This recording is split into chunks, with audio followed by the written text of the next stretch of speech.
after day.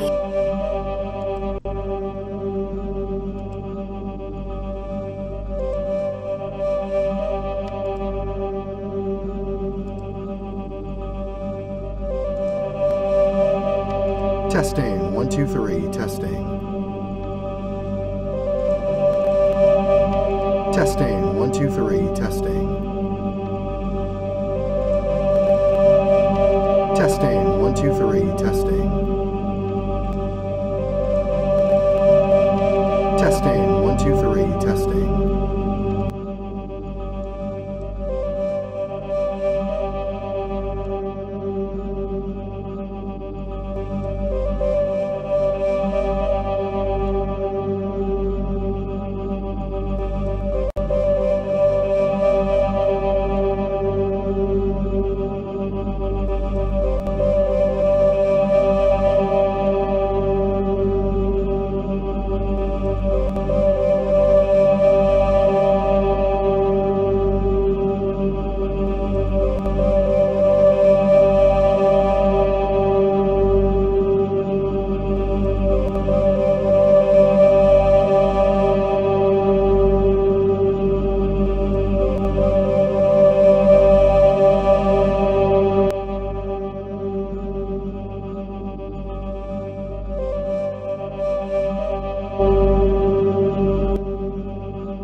So the big question is this: how do voiceover artists like us who are looking to take our careers to the next level, but don't buy into the claims of needing expensive equipment and demos, start bringing in new clients?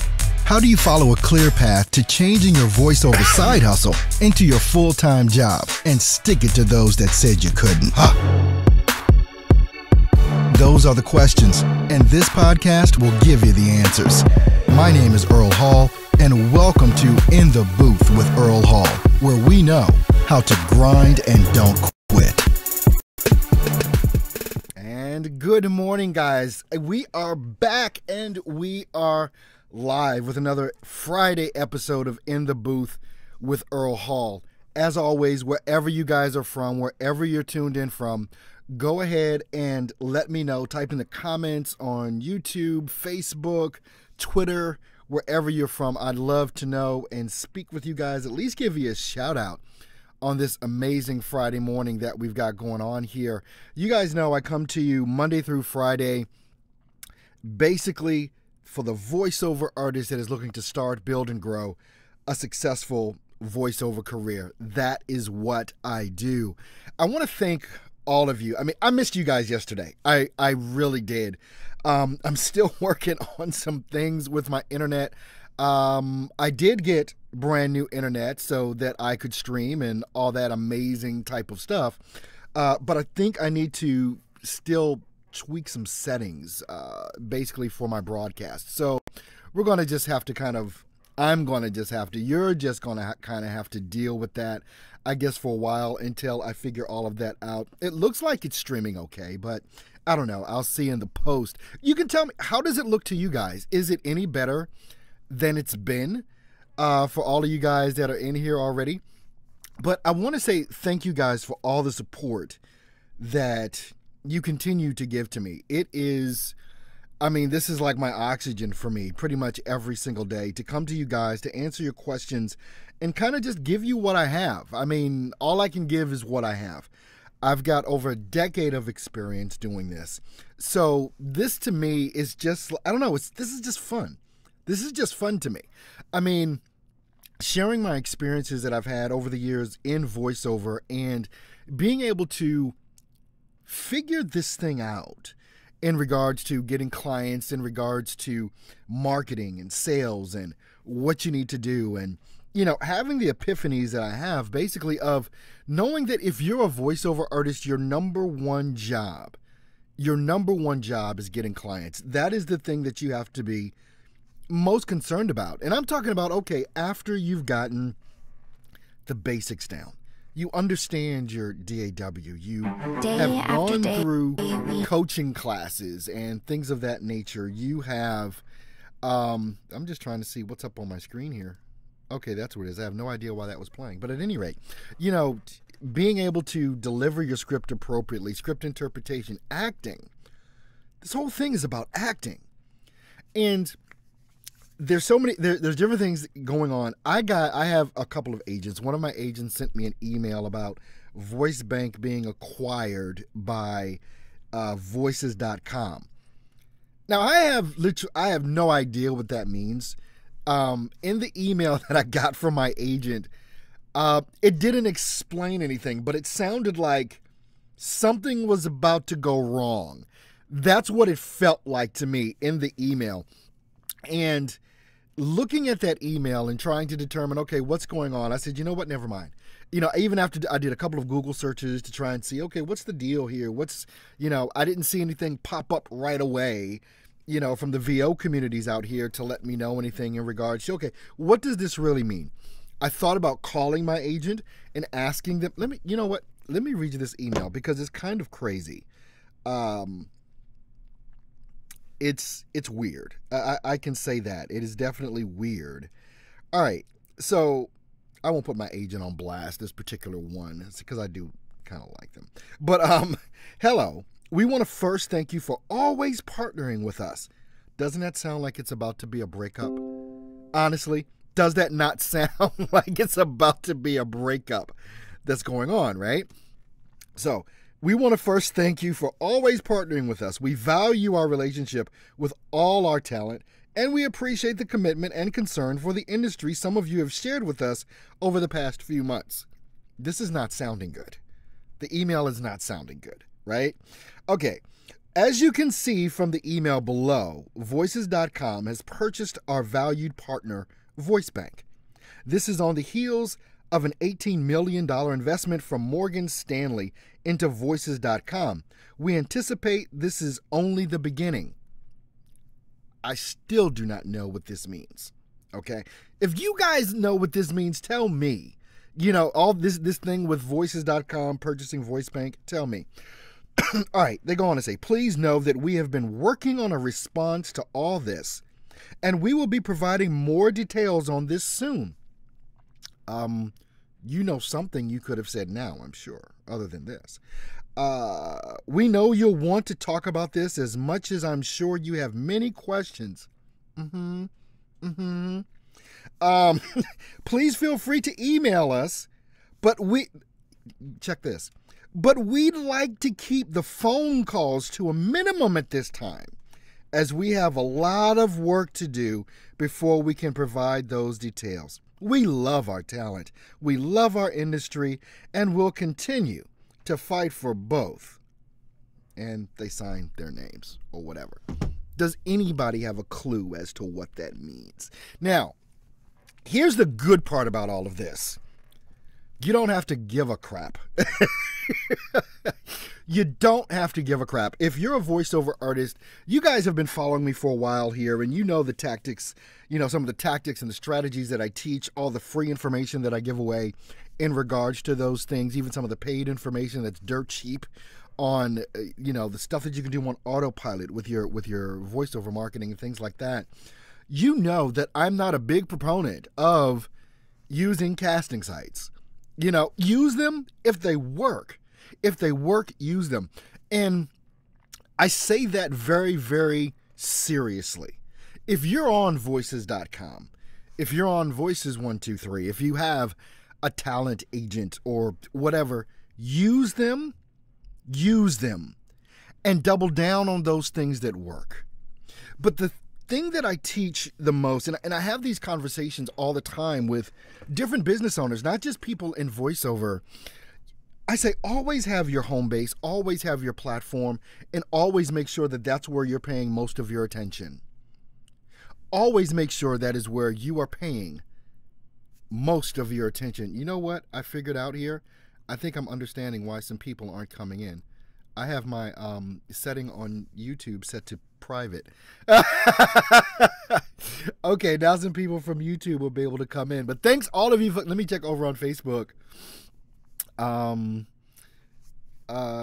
Let's see. James says you just got dumped. Laugh out loud. Yeah.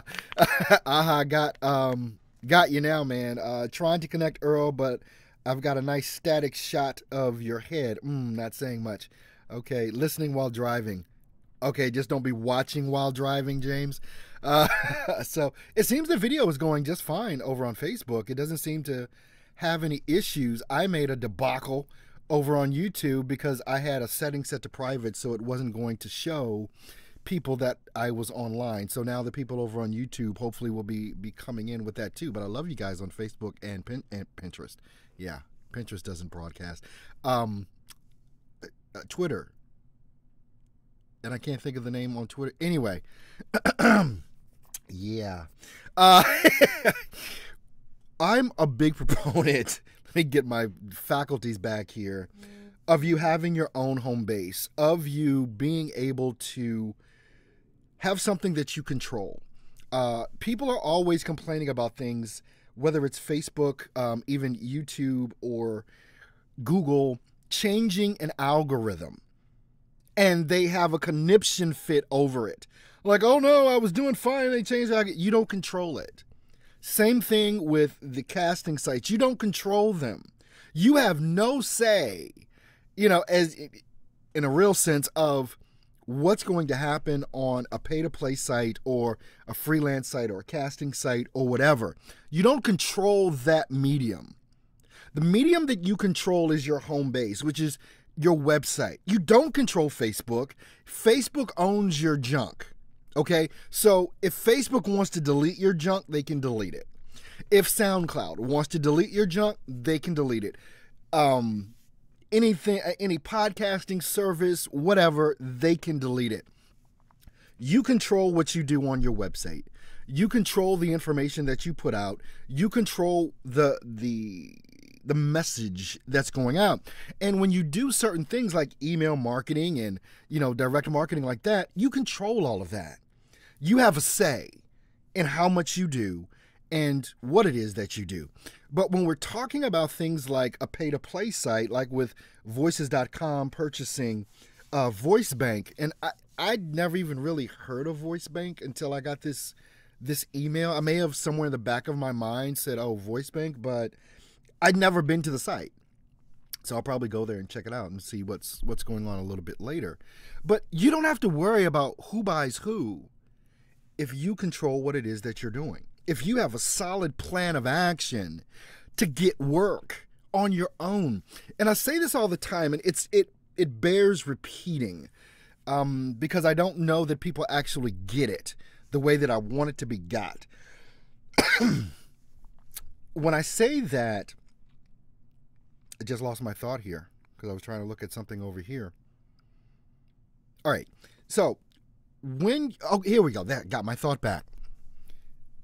I've said over and over again that these voiceover casting sites, the pay-to-play sites, and everything else like that, and I asked the question kind of tongue-in-cheek, how do these folks get their clients? What is it that they do? How can you circumvent that? How can you go around waiting for them? Well, the way that they get their clients is by shooting out an email, is by running a Facebook ad, is by running an ad on Instagram, it's running a Google ad, pay-per-click, all these different things. This is how they acquire and amass clients, as well as developing a relationship. Now, they're amassing clients so that they can pimp you out, okay? And they can make money off of you. So what I say is, look, use all that stuff, fine and good. Go ahead, do that. But know that you have the ability and the capacity to send out a stupid email, to post a tweet, to put out a message on Instagram, to run a Facebook ad, which is amazing, by the way, to run a Google pay-per-click ad campaign, to run ads on YouTube. You know what? Let me tell you something about YouTube. Facebook ads is amazing. YouTube ads are extraordinary. Let me tell you why. And this may be something you want to do if you understand marketing. Now, in copywriting, I was talking about this, I think, the other day, and I'm going to get into more of that, especially this weekend on tomorrow night, 7 p.m. Central Standard Time, in my private group for VoiceOver Fast Track. We're going to be talking about copywriting very, very specifically. We're going to be going in on some things, and I'll be teaching more about Facebook ads and YouTube ads and things of that nature. But the most important dynamic in all of that, is, and I'm just going to take this off, I think. Hold on one second here. And I know I stopped at a very key point, but I probably did it on purpose. All right, transition this over. All right. The reason why I say copywriting is the most important element. When you understand copywriting, you understand how to develop a kick-ass email. You understand how to develop a Facebook ad that gets results. You understand how to do a YouTube commercial that gets results. But you first must understand copywriting, and it takes a lot of skill and It takes a little bit of time, but it takes time to learn because it's something that you have to practice. And that's the one thing that I figure most people don't like to do is practice because it's all testing. The best copywriters in the world, the best ad men, women, ad people, they test everything. They don't just develop something and put it out. It's always a test to see what's going to work better and work best. Now, what I was talking about with why I am so just crazy about YouTube ads, more so than Facebook ads, is this. On Facebook, which is, believe me, it's an outstanding way to go, and you need to learn that as well. Facebook, you can really dial in on your demographic, on who it is that you want to target. Once you understand how to target on Facebook, I mean, it goes deep. It goes down into, not just age and sex and location. We're talking about how much money do the people make that you want to target? Where do they work? What are their job titles? What are they interested in on Facebook? What are the interests that they have? Do they have children? It goes so deep. It's hard for me to really dig that deep in, but it's like, oh my gosh, I can tick that box too. And when you're marketing yourself, whether it be on Facebook or whether it's going to be on YouTube or whatever, knowing your market is first most important. Second is copywriting. Because if you don't know your market, you're not going to target appropriately. And here's the thing about this. I'll give you this little tip, and then I'm going to go into why I love YouTube ads so much as well. So many times, and I think the general overview that people get is understand your demographics of your target audience. Well, there is no such thing. And this is why I say there's no such thing. When you target a demographic, which you definitely need to know and understand how to do, when you target a demographic, it's not a real person. It's a hodgepodge. It's like, I'd like them to do this and be like this and be like this. When you're trying to market, you don't want to have in your head a demographic. You want to have in your head a person, literally. Who represents, even if you have to download a picture from Google, go to Google Images, find a picture of a person that, okay, this is going to be my avatar of who I'm talking to. And when you're writing your marketing pieces, this is who you talk to. This is it. You're a voiceover artist. So let's say you want to target people in, to do movie trailers, or let me do something a little bit more simple. You want explainer videos. That's like the hot thing. All right. So I have this man or woman, whatever. They're a video producer. They are between the ages of, 28 and 45. They have this type of revenue generation in their business. They're the owner of the business. And so, and you put in your head, they're married, they have 2 kids, they live in a neighborhood that is upper middle class. That you want to develop all these thoughts around this person, and we'll call him Jim. Hi, this is Jim. Okay. All right, so we're talking about explainer videos, right? And so with all of that being said, what you want to do is when you're writing your marketing pieces, you want to talk to Jim.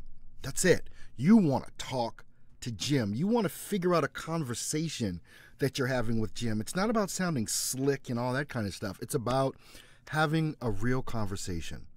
This is what it's about. So it's not about discovering, you need to obviously know and understand your demographic of who you want to target and market to, but narrow that down to a very specific avatar. One person. That's it. Hey, Sandy, glad to have you back over here on Facebook. Now, YouTube. What's this say? Sandy watching. Yeah, still on Facebook. No YouTube alert, but it's okay. Yeah, I know. I had YouTube. I was testing some stuff yesterday, and I didn't have my YouTube. I had YouTube set to private so I could test, and I forgot to untick the private box. So that's why, no one got a notification. There's literally no one watching me on YouTube right now, which is just devastating to me. But the show must go on, right? So, but that's my own fault. They'll get it on the replay and all that kind of stuff. But you know what? They couldn't have seen it anyway. It was set to private until I just unticked the box, and we are public now. So anyway, maybe they'll get it, maybe they won't. But the show must go on. Now, YouTube. YouTube marketing. The great and awesome thing about YouTube marketing is that it has all the information that Facebook has. But obviously, if you don't know, YouTube is owned by Google, which is the #1 search engine in the world. YouTube is the #2 search engine, which is owned by the #1. Google is hands down the best when it comes to this thing called search. It has a ton of information on it. It's been gathering information longer than Facebook. So they've got all this, they got all this stuff. But with the added platform of YouTube to the whole mix, this is what you can do. All the stuff that you can do on Facebook, the added thing that you can do with YouTube marketing is that you can run your ad, which is basically a video commercial that you see like at the beginning of videos. You go to watch a video, you go to watch some of my videos, there's a commercial that plays before. You can skip the ad or whatever. That's what I'm talking about, producing something like that. You can target channels to play those commercials on. If you know, just get this. Like, okay, this will explain it more. Okay, you guys are my audience. You guys are a target audience for me. You're voice actors. So I know the demographic of voice actors, one, because I am one. So what I did for a short time to kind of get some more awareness of what it is that I was doing, I ran ads on YouTube. You may or may not have seen them. But I ran them against other YouTube channels. You can pick channels that your target audience watches and play your commercial against that. So my commercial ran on Bill DeWeese's channel specifically. It ran on Mark Scott's channel. It ran on the Booth Junkies channel. It ran on VO Buzz Weekly channel. You can, it's like, so I knew that the folks that, it was so focused because I knew voiceover artists watch these channels. I want my commercial to play on this channel so voiceover artists see it. It's like, duh. You know. So with all that being said, it's one of the reasons why I love YouTube marketing so much. I don't do a lot. I actually don't spend a lot of money in marketing. I don't. I do so many things in social media, and I've developed such a presence where it's like, you know, you guys are waiting for me to come on, and the guys on YouTube and gals and ladies are waiting for me to come on YouTube, and somebody's pissed off at me right now on YouTube because they think I'm not on again for the second day. I wasn't on yesterday because I was getting my whole internet thing set up, but I'm here today. But it's that little technical thing. Those technical things pop up from time to time. And if you're not on it, you would not believe how much effort it takes to do what it is that I do. This is not like I just pop on. If you could literally see behind the scenes of what it is that I have to do, if you could see, I've got 2 screens running here. It's crazy. But now, with the marketing efforts that you do and that you employ, I'm going to tell you this. Don't be afraid about changes in the market. Just don't. Because you should not be putting all of your eggs in one basket at all. You should not be, if all you do is pay to play sites and everything that you do is in there, if something happens, you're out of there. If you put all of your eggs in the basket of your agent and all you do is try and get jobs through an agent, something's going to happen, whatever.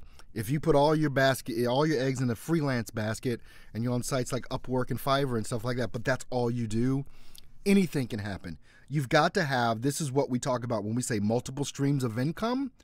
This is what has to occur. This is how it has to go down. All right. So now over on Facebook, it's saying my video is being interrupted again. So at any rate, let me shut one of these things down here and go back. Okay. Are there any questions? I wanted to open that up. If there are any questions that you guys have, but the main thing that I want to make sure that it's multiple streams of incomes. It's multiple things that you need to have going at one time, and setting up each of those things from email marketing to Facebook marketing to YouTube marketing to being on a pay-to-play to being on freelance sites. There are strategies surrounding all of them that you must know. But the key thing, and I think that if there's some effort that you need to put in anything that I've talked about over the past 2, 3, 4, or 5 months, the thing that I think most people need to concentrate on is copywriting. Because the thing that I see all the time, especially when, and again, if you've got questions, go ahead and post them so I can see.